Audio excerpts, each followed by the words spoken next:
Okay, so we are on the train getting to our next destination. Mara, what are we doing today? We're going to Pompeii, and for now the train isn't that busy. I'm not sure what time it leaves. We just bought these tickets at a vendor, and you get on, and the train I think is a little sketchy, but hopefully it'll get us there. I think it's about a 35-minute journey. This is our train that we're taking to our next tourist area. This is Pompeii, when we just walked in.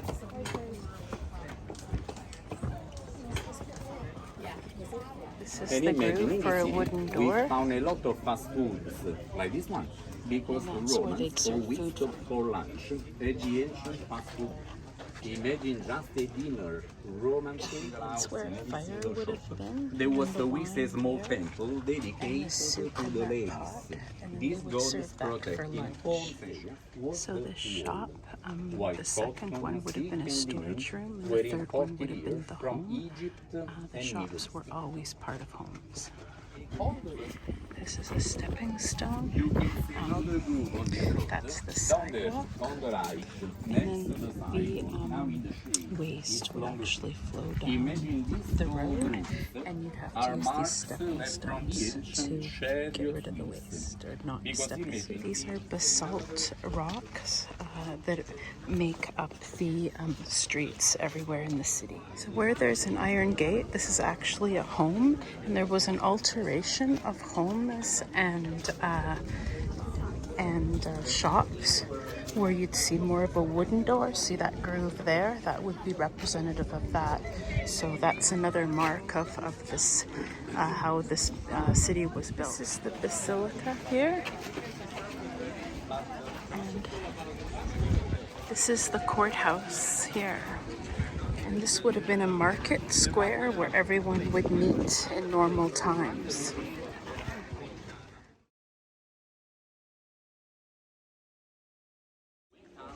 Columns here were made by lava stones because limestones had to be imported from Tuscany, from Carrara. This is actually white plaster that imitates white marble. So when the ash fell, there was 6 meters of volcanic ash that would have covered those walls. And then if you see the main one up here, it wasn't quite covered by ash, but it was covered by forest, and then it was accidentally discovered by Spanish soldiers in the 1700s. So we're going out of the Basilica Courthouse of Public Square, and we're going into the Forum now. So those steps are the original steps that are dated from it was buried in 79 AD, so they're dated before that, and that was the Basilica. That's the entrance right here. And there's the back. So this is the volcano Vesuvius that buried Pompeii in 79 AD. We're in the middle of the amphitheater. I was just down here. It's quite impressive. Pompeii was discovered, it was buried for 17th century and was discovered by accident by the Spanish army trying to do some farming on top of it. And it was buried all the way up to the top of those columns and everything.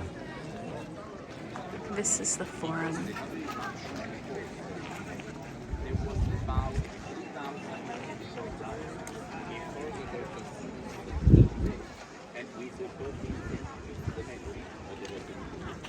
So this whole square used to be made up of 2 floors of these travertine,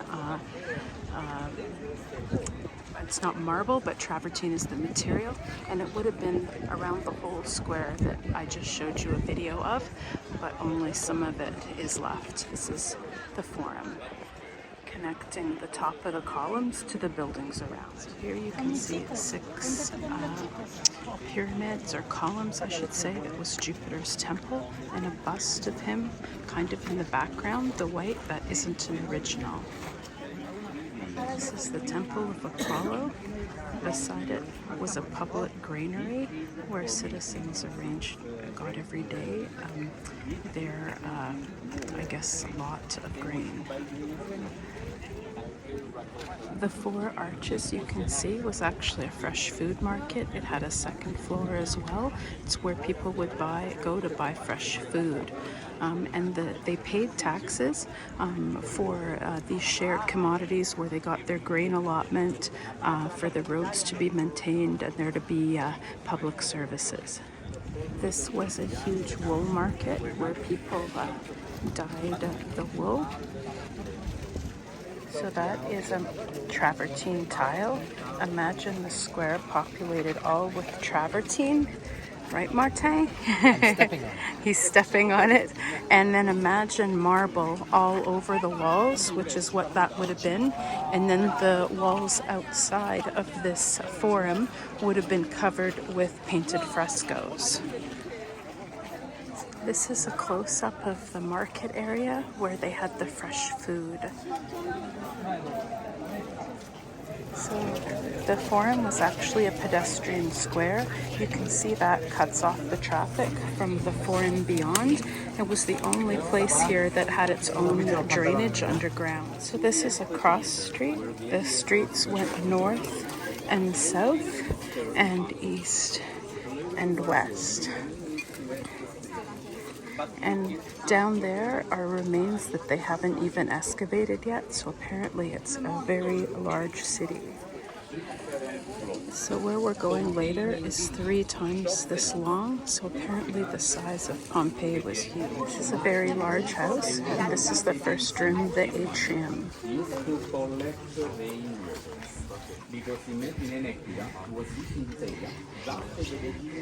This is used to collect rainwater. People were received in the tablino, which is just that tile, the second one, and then a garden is behind. On either side there were 3 bedrooms, and the 3 bedrooms had no windows. They were closed with fires to keep the heat in. This is the dining room that was surrounded by gardens on both sides, and this is a replica of the mosaic that was originally dated of 300 and some BC.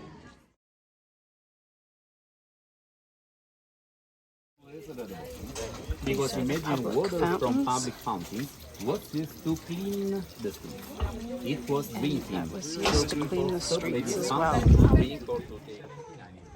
This is a bakery. That's actually the grinding apparatus. There'd be slaves or mules that would take it around, and they'd put the grain in the top. The flour would come out on that little ledge there, and then that's where they would bake the bread in the big ovens with a wood fire.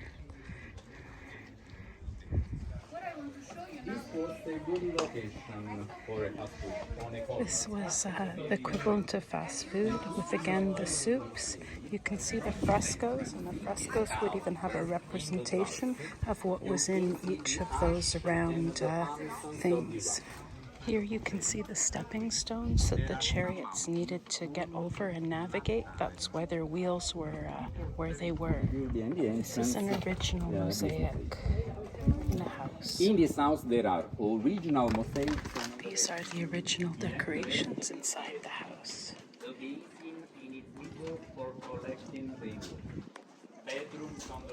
The Deakin is the first house for the first century. In this house, do you see over the atrium, over there, there is a reconstruction of the funnel-shaped platform. These are plaster casts of real people where they died in place on the road. So imagine in every single cast inside, there are original. There's original bones in the cast. So we're actually in the middle right now of Pompeii, and down there, a 10-minute walk, is the amphitheater and gymnasium. It's just amazing how huge the city actually was. Right here, down here, there was the stage. In this theater, the area where people surround was divided into halves. This housed about 1,000 people. and it was the theater for music. You see over there on the left. There was a larger one for plays that was 500, and the Gladiator Amphitheater was 20,000. This is the top of the large theater for dramas. So it's right next to the music theater that then I guess shared this courtyard. So we are making our way out. We're done with the day. It's been extremely hot as usual, but this is the exit, like some kind of cemetery. I'm not too sure exactly because the tour guide has left us. So it's quite an experience. Definitely something worth a bucket list scratch. So we just finished our tour of Pompeii, and I think it was totally what we were not expecting. It's a huge city. We took the train up. It took a bit longer than expected, so always leave a little time. But I'm going to teach people how to make a lemon beer. So you take a lemon slush, which is what this is. You stick it in your glass, and then you put some Peroni beer in it. And when it is this hot out, this is, Lara's summer drink number 2. So, I highly recommend it. Cheers. So like Lara said in the previous video, we just finished touring Pompeii. As you can see my face, it's super hot here as usual. But we took a 2-hour tour with a specialist in archaeology, with a master's degree in archaeology. Like, the guy was actually excellent, and the tour was fabulous. This is something that you should always have on your bucket list and go see. It is spectacular, and it is something that I really wish that I always dreamed to see in my life.